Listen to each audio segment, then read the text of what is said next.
So in the last screencast, we looked at the major organs and kind of the function of the urinary system. With this second part, we are going to take a closer look at how the kidney actually does its job in filtering the blood and producing urine. So recall that we have this renal cortex, renal medulla, and then in the middle, the renal pelvis here. Um, and then if we zoom in on this, we see that this whole structure of the kidney is made up of many millions, probably, nephrons.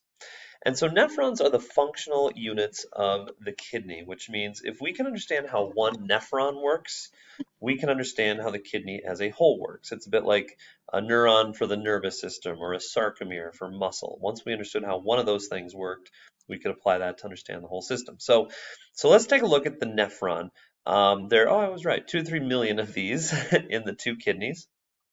And here's what they look like. They're very complex looking and it's a little intimidating. So let's kind of break it down piece by piece and figure out what are the different parts of this neuron. So the first structure is the glomerulus. And the glomerulus is this little cluster of capillaries that lead to the tubule. So that renal artery branches and eventually leads to a glomerulus for each of those 2 to 3 million nephrons in the kidney. So it's this ball of capillaries, and it's kind of this dead end. Think of it like a cul-de-sac in the bloodstream. Everything you see in this light blue color is part of what is called the tubule. And there's numerous parts. First, we have the Bowman's capsule. And the Bowman's capsule is this structure right here. I think it was named after its discoverer, Capsule. And that was a joke. And highlighted in blue, you can see the Bowman's capsule here, and it just kind of wraps around that glomerulus. The proximal convoluted tubule, highlighted in purple here, and is this portion here, it is called proximal because it is close to the glomerulus. It is called convoluted because it kind of wobbles around, and it is called the tubule because it's part of the tubule. The loop of Henle is this area that kind of descends deep down in there. The distal convoluted tubule is this region over here, and then the collecting duct is what drains the nephron. And note that there's multiple drainage channels leading to the single collecting duct. So multiple nephrons can share a single collecting duct. You'll notice that there's also capillaries around here, and that suggests exchange of materials, right? So we saw that in the villi of the large intestine. We saw it in the alveoli of, the villi of the small intestine. We saw it in the alveoli of the lungs. Anytime there's exchange, we have capillaries, and the kidneys are a place of a lot of exchange. So here's how this all plays out. The gist. Here is how your kidneys work. The body removes pretty much everything from the bloodstream and then pulls back what is needed. So an analogy for this is organizing a closet. If you're familiar with Marie Kondo, her approach to organizing is you basically take your whole closet, you dump it all out on the bed, and then now that you have an empty closet, you sort of pull back the things you want and you say, okay, this gives me joy. I shall keep it and I put it back in my closet. This gives me joy. I will put it back in my closet. This I haven't worn in 20 years. I guess that can be donated. So that's kind of how your kidney works as well. So how does this work? Well, there's several processes that all work together to help the kidney do its job. The first is what's called filtration. And what happens is the force of the heartbeat forces the plasma from the glomerulus into the tubule. So the plasma, you may recall, is the liquidy part of the blood. And essentially, the blood is surging down that renal artery. Woohoo! It's coming, it's flying, and all of a sudden, picture you're flying down the freeway at 70 miles an hour. All of a sudden, you hit this kind of dead end ball of capillaries. You run into this cul-de-sac. And so if you're going at 70 miles per hour, you're going to slam into the edge of that cul-de-sac with quite a bit of force. And that's the same with the blood. It kind of slams into that. And there's enough force that the liquid part of the blood is able to pass through the wall of this glomerulus and into this Bowman's capsule, and now is part of the tubule.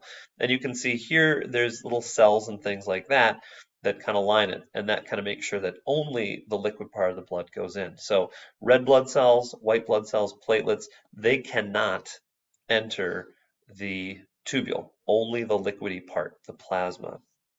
And by the way, if you do see blood in your urine, that indicates that red blood cells, the red is from the red blood cells, have in fact made it through here, and that is a problem because they're not supposed to.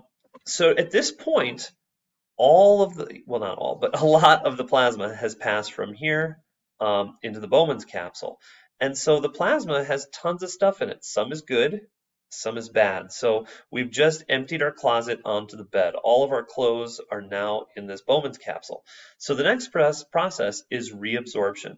This is where we take useful materials and move them from the tubule back into the bloodstream.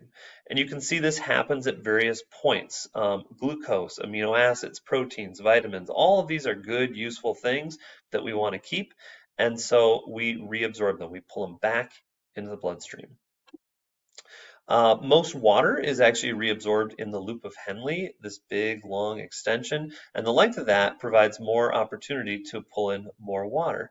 Interesting fun fact, the kangaroo rat lives in the southwest United States. It never has to drink. And the reason why is it has this extremely long loop of Henle, and it is able to be extraordinarily efficient with its water. It pulls in a lot of water, so when it urinates, it's actually more of a paste. It's almost like a semi-solid. Very little water is actually excreted by this kangaroo rat, so it's able to get enough water from the seeds that it eats and as a waste product of cellular respiration to keep itself alive because it's so darn efficient with it. Kind of cool. Secretion is the third process. So secretion is where waste materials are transported from the blood into the tubule. So filtration is not 100% efficient. When that blood slams into this, yes, a lot of the plasma gets into this tubule, but some continues on in the bloodstream. And so secretion is where we say, okay, hey, this guy didn't make it into the tubule. We're gonna move him in there and get rid of it. And so here you can see secretion moving things into the tubule, into the tubule, into the tubule so that they will end up in the urine and be gotten rid of. So take a moment, take a look at this picture. You've got HCO3 minus and H plus. Which is being reabsorbed and which is being secreted? So take a moment. And I'm hoping you said that HCO3 is reabsorbed. It's being pulled back into the bloodstream. H plus is being secreted. It's being moved into the kidney tubule, which means H plus is going to be urinated out, while HCO3 will be retained in the bloodstream. The final process is excretion. That is the removal of urine from the body.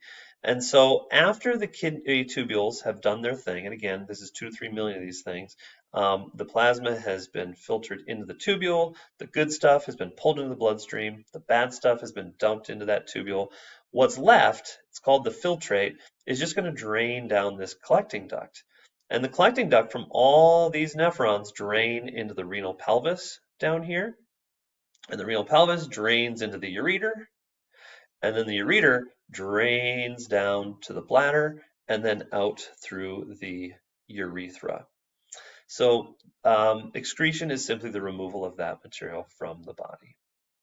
Fun fact, about 200 liters of fluid is processed by the kidney each day, but you only excrete about 2 liters. So there's a lot of fluid going through those kidneys nonstop. So here's just a little practice question. Feel free to answer that on your own. I want to wrap up by talking about some problems with kidney function. Probably the best known, kidney stones. A kidney stone occurs when substances in the urine crystallize, and they literally form these little mineral rocks in there. They can block the flow of urine and cause incredible pain. So here you can see a stone in the ureter. The problem with these stones, you can look at that. Oftentimes they're kind of jaggedy. And there's not a whole lot of force of the fluid as it goes from the kidney to the ureter. So it's like this jagged rock in a very slow moving stream. So it could just sit there and not move for days to weeks, and it causes just intense pain, and there's not much to move it through. And so yeah, kidney stones are bad news. They really hurt. To deal with these, one option is simply to pass them if it's small enough. And what they'll do is they have to analyze the type of stone in order to figure out what caused it. There's different causes of kidney stones, and only by looking at the stone and analyze it can they say, ah, here's what caused this one, here's some dietary recommendations to minimize it. So they recommend that you actually pee through a strainer in order to collect the stone. So if it's small enough, they'll just have you pass it, they analyze it, they give you some recommendations. If it's larger, they can use something called shockwave lithotripsy. And basically they use little sound waves, shock waves, um, uh, and that breaks the stone up into smaller pieces, which can then be passed. Um, and so you can kind of see that here, comparing the top picture and the bottom one. It's broken up and then it can be passed. For larger stones, this seems extremely unpleasant, but uteroscopy, and basically they put a little, oh, I keep bringing that bar up, but they put this device up through the urethra, and then a little basket hooks around it and grabs the stone and pulls it out. And you could see that would be a very unpleasant procedure. Kidney failure is another problem that can happen with your kidneys. This can be due to some long-term illness like high blood pressure, diabetes. It could be a physical blow to the kidney. It could be atherosclerosis, decreasing blood flow to the kidney. But if the kidney stops working, that is a problem because all these waste products that are supposed to be removed don't get removed. And so you may have heard of dialysis. And basically what happens with kidney dialysis is you basically connect, you put a needle into the bloodstream, you pump the blood out, it runs through a machine, and then the machine filters out the waste products and puts the good stuff back in while getting rid of the bad stuff. This is effective, but the problem is, since your kidneys are working 24 hours a day, 7 days a week, you need to be on this machine a lot. It might be like 3 days a week for 8 hours. You have to go in and just sit in this room, um, having your blood filtered. So I think technology is getting better. I think they're starting to develop, portable ones you can kind of walk around with, but it kind of highlights the importance of your kidneys. Another or a way to deal with a kidney that's failing is a kidney transplant. You can actually live with one kidney. And so what they do is they take a kidney from a donor, and then interestingly, they put it in the recipient, but they don't actually remove either kidney from the recipient. So the recipient will actually end up with 3 kidneys. And the reason they do that is the bad kidneys aren't doing any harm, and they're likely helping a little bit. So you might as well just leave them in so they can help, and it's easier on the body, less complex a surgery if you just don't mess with those two. So there you go. A final but ever so important question: should you drink your own urine in a survival situation? I really encourage you to click this link and watch this video. It's kind of interesting. Short answer is no, despite what you may have seen from Bear Grylls. But I'd encourage you to click that. So here's just some other little fun things to, check out. Kind of gross. Okay. So that's it. So you are now ready for homework 8, and that will be tomorrow's assignment. And that's it for the urinary system. Quick one.